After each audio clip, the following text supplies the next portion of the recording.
Ito na mga lods, isaksak natin. Yan, nakasaksak na mga lods. I-on natin ang push button. Kung nakikita nyo, gumagana ang motor. I-off natin, try. Yan.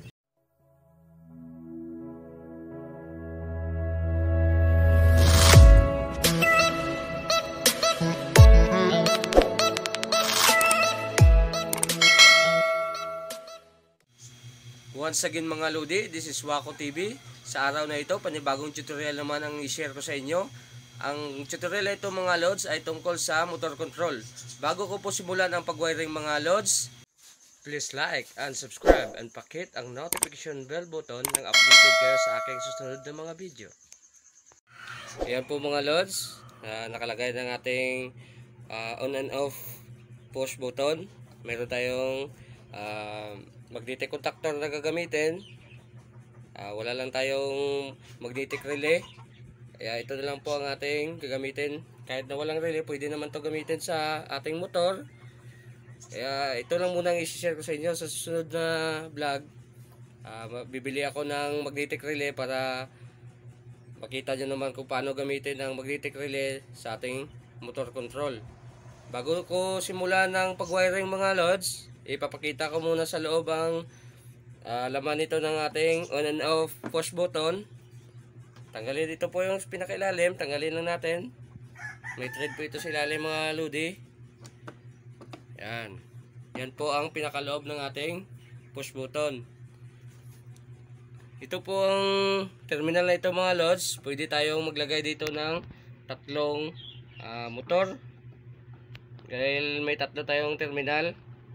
Ito po ang terminal na ito mga Lods. Bawat isa may kadugtong ito. Ito pong isa na ito. Itong isang terminal, ang kadugtong nito ito. Itong sa gitna, yan din ang kadugtong sa gitna na sa ilalim. Yung sa gilid, ito din ang kadugtong. Para malaman natin ang connection mga Lods, i-share ko sa inyo, i-test natin. Ito po, may ilaw po ito. Itong ilaw. Pagka may continuity yan, iilaw yan mga Lods. Tingnan nyo, i-test natin. Yan, kita nyo, hindi umiilaw, walang continuity yan. Yan. Iilaw ito pagka Lods, pagka pinindot kasi itong on na ito mga Lods. Yan. Ito po yung ibabaon po ito pagka pinindot itong on na ito. Babaon po ito, magkakaroon ng continuity ng bawat terminal na ito mga Lods. Tingnan nyo, i-test natin para malaman nyo. Yan. I-dedicate ko dito sa terminal, saka dito, at ibabaon ko itong itim na ito sa gitna. Magkakaroon yan ng continuity. Yan, kung nakikita nyo mga Lods, umiilaw, ibig sabihin may continuity. Kaya magsimula na tayo sa pag-wiring mga Lodi. Ito po yung linya na galing sa ating safety breaker. Ang line 1 na ito, ilalagay natin sa line 1 ng ating magnetic contactor.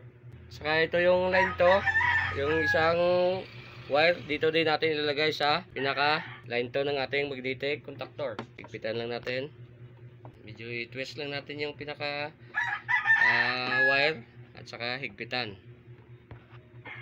Yan, sundin nyo lang yan mga Lods. Yan, nakalagay na ang ating line 1 at saka line 2. Ang susunod natin na gagawin mga Lodi, from line 1 to papunta sa ating stop ng ating switch o ang ating on and off push button.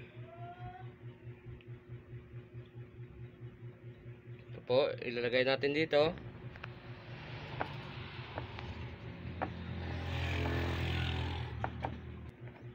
Yan.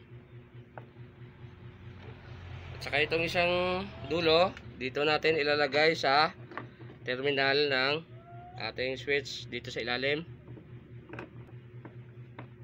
Yan, nakalagay ng mga Lods. Pagkatapos dito sa taas, dito natin ilalagay kasi dito nanggaling ang ating supply. Kaya dito tayo maglalagay ng isang wire para gagana ang ating motor.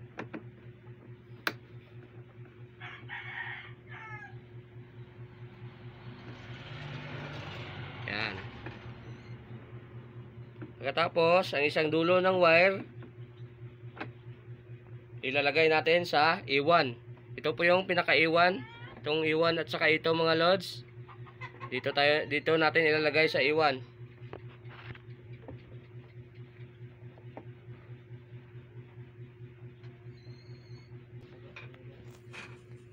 Yan, nakita nyo mga lods.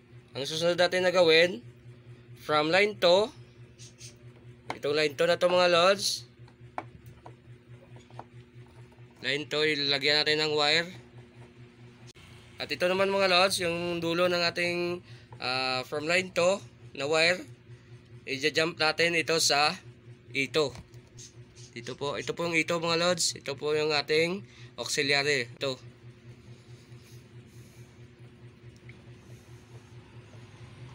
Yan, kung nakikita nyo mga lods, na wiring na natin.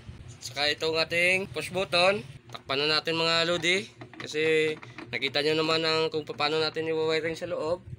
Ayan na po mga lods, na lagyan na natin ng on and off push button. Yan.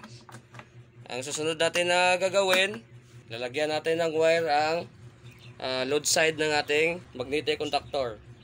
Ito po yung wire na papunta sa ating motor mga lods. Dito natin ilalagay sa ating load side. Itong load side na ito. Ito yung T1 at saka T2. Yan, nakalagay na mga lods. Higpitan lang natin para hindi tayo ma-lose contact o lost connection. Yan, higpitan lang natin ang mga tornilyo ng ating magnetic contactor.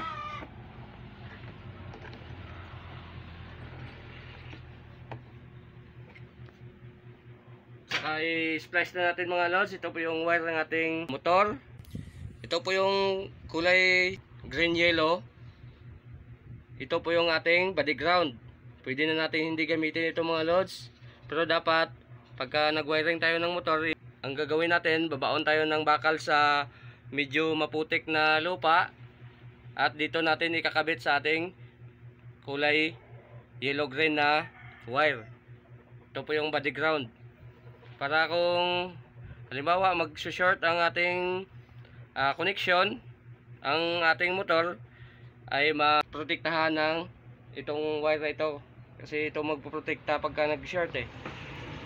Kaya i-wiring na natin mga lods. Ito lang ang ating gagamitin, itong dalawa. Ito po yung papunta sa ating motor, line 1 at saka line 2. Kaya dito natin ilalagay itong dalawa na ito. Tipan lang natin mga lods at itatry na natin ang ating wiring connection.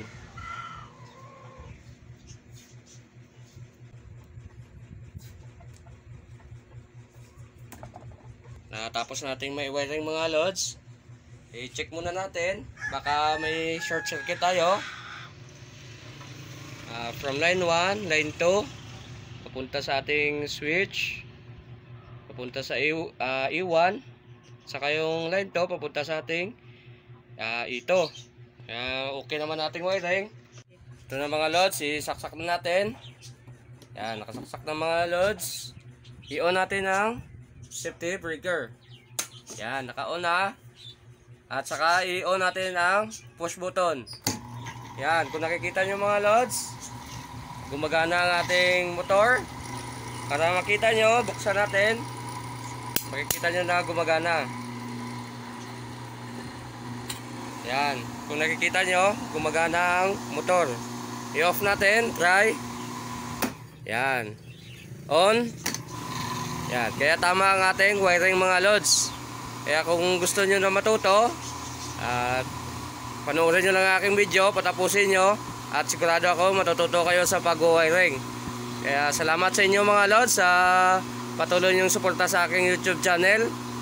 At panibago na naman tong tutorial na ituturo ko sa inyo. Sana po patuloy niyo pa akong suportahan. Salamat po mga lodi.